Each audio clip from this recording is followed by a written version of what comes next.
Okay, so this is part 2 on polynomial functions and their graphs, and basically we are going to go in the opposite direction where I'm giving you a graph and you have to write the polynomial function. So the first thing we want to do is pull the zeros off the graph and then look at their multiplicity and then turn them into factors. So the zeros are the x-intercepts, so these are the zeros. So you can see right here at -5, you have an x-intercept and there's a bounce there. So that would be 2. And so to turn this into a factor, if -5 is a 0, that's x equals -5, then x plus 5 is the factor. And the multiplicity shows up as the exponent. All right, we have another 0 here at x equals -1. It's going straight through. So to turn x equals -1 into a factor, that would be x plus 1 to the 1. And this is a y-intercept. That's not a 0. The zeros are the x-intercepts. So here we have an x-intercept at 3. And there's another bounce, so multiplicity 2. So this is a factor x minus 3 quantity squared. So remember, if c is a factor, then if c is a 0, then x minus c is a factor.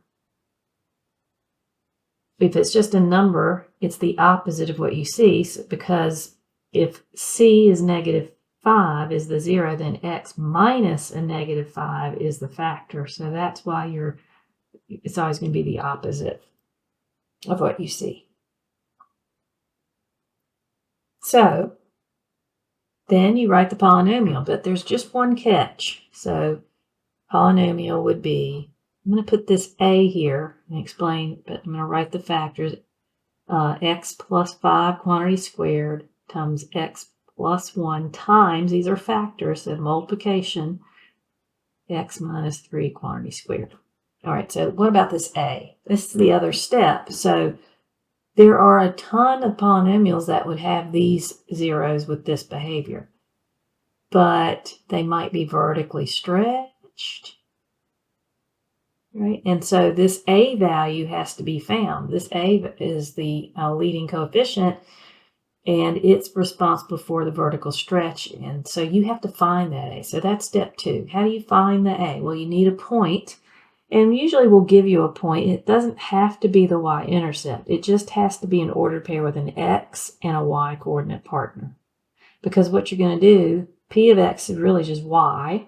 You're going to put the y coordinate in for p of x, that's y, equals a, and you're going to put the x coordinate, and it doesn't have to be the y-intercept. It can be any point, but in this case it is. All right, so you get 2 equals, and remember, this is all multiplication. So I'm going to use the calculator, and I highly recommend students use the calculator so they don't make any careless errors. So I'm just going to type in all the numbers times 0 minus 3 squared. Okay, so I just typed all of that in. So 225 is all of this. This is a times 225. So this is 225a. And then don't divide by the wrong thing. Remember, you're trying to get a by itself, so we have to divide by 225. And so your a value is 2 over 225. So after you find your a value, then you write your final answer, which is just the same thing, except now we know what a is. You can check your work because a is positive and our end behavior is down up. So that would make sense that a would have to be positive. And 2 plus 2 is 4 plus 1 is 5. So this gives you an odd degree with a positive a value. And you don't need to multiply that out. So those are the 2 steps. You find the zeros and their multiplicities, turn them into factors, then pick a point to find a. All right, we'll do one more together, and then you can do the last 2 and check your work. So here we go. We have the zeros are, that is a -8. There's a bounce, so the multiplicity is 2. All right, here's another 0. That's at -4, and this time the multiplicity is, there's a bend, so that's a multiplicity of 3. And then here is one more 0. It's 2, and it's another bin, so that's multiplicity 3. So we have to turn these zeros into factors. All right, so P of x equals some a. We're going to find that. We're going to turn that negative 8 into a factor. That would be x minus a negative 8, which is x plus 8, and then the multiplicity is 2. It's going to show up as a square. The 0, negative 4 is the factor x plus 4, and this time it would be cubed. And the 0, 2 gives you a factor of x minus 2 cubed. All right, then it's time to find a. So we're going to pick a point. It's not always the y-intercept. It's any point on this graph that has an x and a y. So it just happens to be the y-intercept. So I'm going to put the y-coordinate in for P of x, which is 14, and 0 in for x.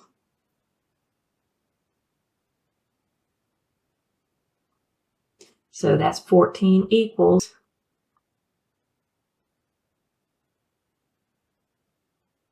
all of that in there, and I get negative 32,768 times a. So this is a huge number, but don't make a mistake. You really need to remember that you're trying to get a by itself, so we need to divide by that number. And that's going to give you a really, really small a value.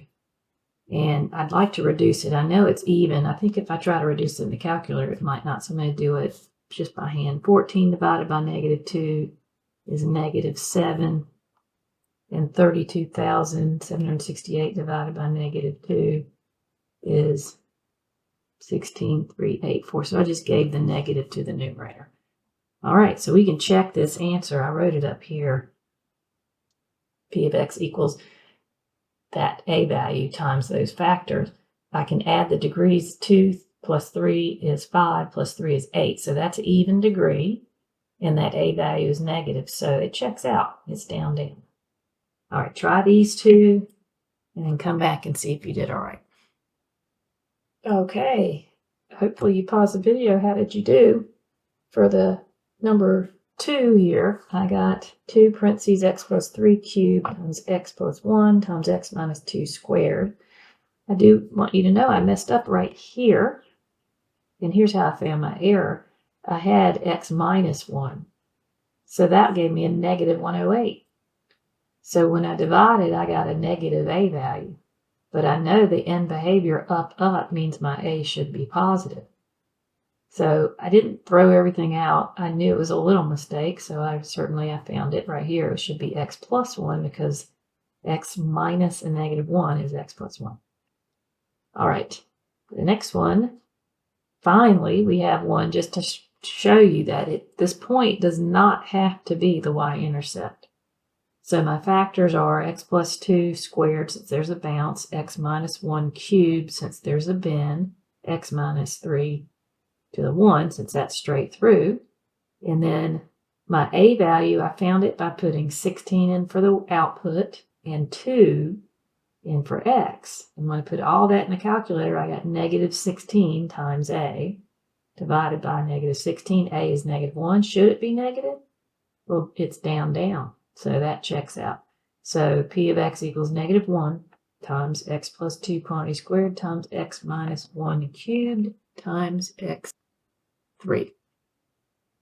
Okay, so the last thing is, you don't have to be given a graph to answer these questions. It can be something like this. Find a polynomial with real coefficients that satisfies the given condition. Q, so that's the name of it. Q of x is the name of my polynomial. It has degree 3. It has a 0 of 2, so that would be, turn that into a factor, that would be x minus 2. I left a little space for any extra information. It has a 0 of negative 5, so turn that into a factor, x minus a negative 5, which is x plus 5. And then 6, which would turn into a factor, x minus 6. And it has a leading coefficient of negative 2. And that's it. So hopefully you find those easy. All right, now, I could have you try this one, but It's probably going to lead to some errors. So just want you to see what's different about this. P has a degree of 6, okay? And it has fractional zeros, 3/4, 1/2, and then there's -4 and 3. And then the zeros at 3 and -4 have multiplicity 2. And this is the tricky part. The leading coefficient is 16. So I'm going to have to help you with this. So now, if your 0 is a fraction, x equals 3/4. You can turn that into a factor, yes, by just making it x minus 3/4. But it turns out we're not allowed to have fractions in our factors. Okay, so if we set it equal to 0, because that's what zeros are, then if I multiply both sides by 4, watch what will happen. I'll get 4 times x minus 4 times 3/4 is minus 3 equals 0. So you can just memorize this, or you can do the work every time. Doesn't matter to me. But if your 0 is 3/4, then the factor is going to be 4x minus 3. In other words, that denominator, 4, is going to end up with the x, and that 3 is going to be here. All right? So that's one of your factors. See if you can do it with x equals 1/2. So what is the factor if x equals 1/2 is your 0? Well, that would be, I'm going to do it the long way again, x minus 1/2 equals 0, so I can multiply by 2. That's what causes that 2 to be with the x. 2x minus 1 is my factor. All right, so back to this. So we have a polynomial p of x is equal to some a value. We're going to talk about it. It's not 16. I'll show you why. And then one of the factors is 4x minus 3. And then another factor is 2x minus 1. And then another factor, if the 0 is -4, the factor is x plus 4. And it has multiplicity of 2. And then another factor, x minus 3. And it has a multiplicity of 2. All right, now you have to go back to what we did before. Do you remember how you find the leading coefficient? We said we did not need to multiply all this out. All we needed to do is we needed to multiply this, let's call it A, I'll erase it, times the leading coefficient here, 4x, times the leading coefficient here, 2x, times the leading coefficient here with the square, times that x with the square. Okay, and the leading coefficient is supposed to be 16, right? So A times all of that would be A times 8x to the 6th power, which that checks out. So this A times that 8 need to be 16.